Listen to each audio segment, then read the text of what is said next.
say it, but Acorn, part of what Acorn didn't do was go to its base when it was under attack. It thought it had friends. It thought if it went to this ally and this funder and this, you know, what they thought were, but basically your friends are going to move after your base, not in front of it. And instead of going to their base, which is their members and leaders, and trying to do exactly what Planned Parenthood did with their base, kind of backfired that way. yeah. And I think there's, I'm hoping that sort of level of gotcha politics, I think it's going to continue to be a default mechanism on the right for quite a while. But I actually, you know, have this elephant skin. I had a lot of experience with the Tea Party. When this book finally came out, it was in the sort of high point of the Tea Party's mass activity, and so it got picketed and rallied against in a number of places. And the deal I would always make is come on in, you know, and I'll answer every question. You know, you can ask me if I'm an egg-sucking dog. I will answer that question, but you have to sit through it, and you have to actually, at the question period, yeah, and then you don't have to agree. And I'll go from your question to another. You want to ask about this, that, or the other, I'm going to answer it. And what you found out was over and over again, these were largely 50 and over, largely men, frequently unemployed, if not underemployed, houses underwater. You know, 8 out of 10 that I ran into, whether it was in Memphis or Springfield or Amherst or wherever, you know, they were, you know, rallying on the streets around me, were facing potential foreclosures. And, you know, so what you had was anger and alienation. I'd signed up thousands of people, just like the people who were in those seats telling me they were 9/12 people, or they were Glenn Beck people, or they were, you know, Tea Party people. And I think that says something. It says that we weren't able to communicate at that period of time successfully enough, either organizationally or in other ways, to the kind of anger and alienation and disappointment people had in seeing, you know, your metaphor is it seemed somehow they were slippery. They were going down a slope, not from lack of anything they could do, but they were going down a slope, didn't see a bottom to it. Well, you know, you may just suck it up and whatever, but other people, they can't. You know, make up a sign, go on the street and say, you know, that dude's responsible for what they call the neo-communist revolution, Glenn Beck's term. You know, that's a mouthful. That's not an organization I'll be building. There's no acronym I can think of that goes, you know, flows softly off the tongue for, yes, I'm now working for the neo-communist revolution organization or whatever, NWRO again or whatever. Are you speaking to the brokenness of the Democratic Party? Well, parties have not had institutional value for probably at least 25 years, and virtually any city I know. So to talk about a Democratic Party compared to parties in other countries where I work, you know, there's no party structure that really, hey, welcome. Hey, Alan. Good. There's no real party structure that exists, and now all it is a, you know, holding tank, a warehousing source for certain resources. I mean, that's when Obama says how much money he's raised. Well, this is how much I've raised in my campaign. This is how much I've got over here in my Democratic Party account. But there's no independent party. I really believe in parties. I mean, we helped create the Working Families Party in New York and Connecticut, and I see they're starting to work in Pennsylvania as an alternative party that, you know, particularly where there was legal ballot line fusion, which there is in 7, 8, 9 states now in the country. Oh, in Vermont, too. In Vermont is definitely. They started that last year. Well, the fusion has been legal there for quite a long time. So, but yeah, we just don't have parties. You know, it'd be nice to have parties. It'd be nice to have some political separation.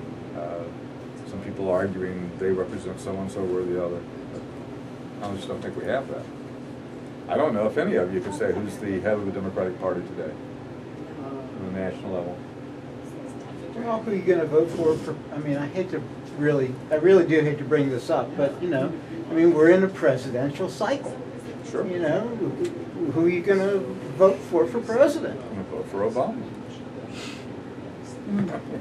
You got to ride what horse is running. You know, you don't get to ride the horse that, you know, you thought about might run.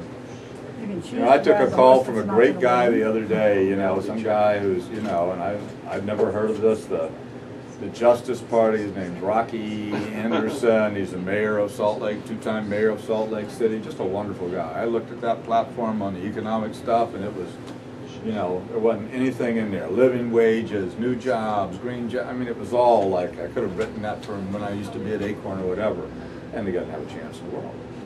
But, I mean, good on him to run, but I'm not going to tell anybody I know, let's go try to get him on the ballot and vote for him. I mean, I'm going to vote for Obama. It's still cool, though, that he puts it in the conversation. I think it's very important. I'm trying to that's actually very- talk him I to think come that's to very New Orleans, important. because I actually believe you have to have a left in order to win anything in the middle. Yes. I mean, so come to New Orleans and let's say why we need to help rebuild New Orleans. If you'll come, I'll walk right down there in the lower Ninth Ward and I'll get people to help do it. And maybe that'll help me put pressure on Obama and a Romney or somebody that they still need to honor some promises. I was really interested in just your insights in terms of the destruction, the media destruction of Acorn, the propaganda-based destruction of Acorn. And before I was an attorney, I was an organizer. And long ago, decades ago, it had a positive kind of image. Basically, if you went into a community and you were talking about meat and potatoes, economic issues, or whatever, you were well received. But it seems that today, in terms of this attack media, the negative campaigning and the agenda, there's a tremendous effort to make just the idea of organizing an organizer be part of this negative list of demons like George Soros and Obama was an organizer. yeah, They no, say that Obama, all the now time. Obama now that he's American, he was an organizer. That's right. So it seems to me that the attack on Acorn was a piece of that, and that we kind of see it happening, and it would be good if we could anticipate that and show the positive things at least that organizers do with regard to jobs and infrastructure, things that everybody wants, so that when It's right here. they come into communities, they don't come in with a discount, which I see increasingly.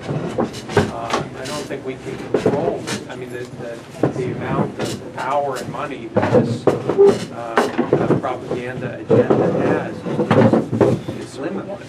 Yeah. But anyhow, and I don't know if anybody's doing anything, anybody's seeing that, you know, what was once a positive term that would attract even a Barack Obama to the field is now becoming a very negative and even detested term. And if there's some way, you know, that we see this happening to contest it.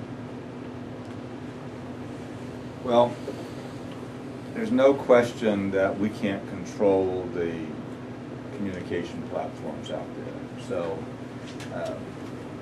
but I also think there's no substitution for persistence and hard work. I mean, if organizers keep organizing, then you have a chance of moving the agenda because you are engaging issues. People will move along a campaign or issue that seems right. And it becomes harder to demonize you if you're out in the open as opposed to when you're, you know, I've somewhat controversially, I've agreed to be interviewed by Fox a couple of times, even knowing that you're going to get, you know, chopped up like, you know, salad there, because it's still an opportunity to try to at least put your case out there and to be willing to sort of say, hey, you know, give me your best punch and I'm going to take it. But, you know, what they would always say, well, tell me about your relationship with George Soros. Well, I have no relationship with, I wouldn't know George Soros other than his picture in the newspaper if he walked in this room.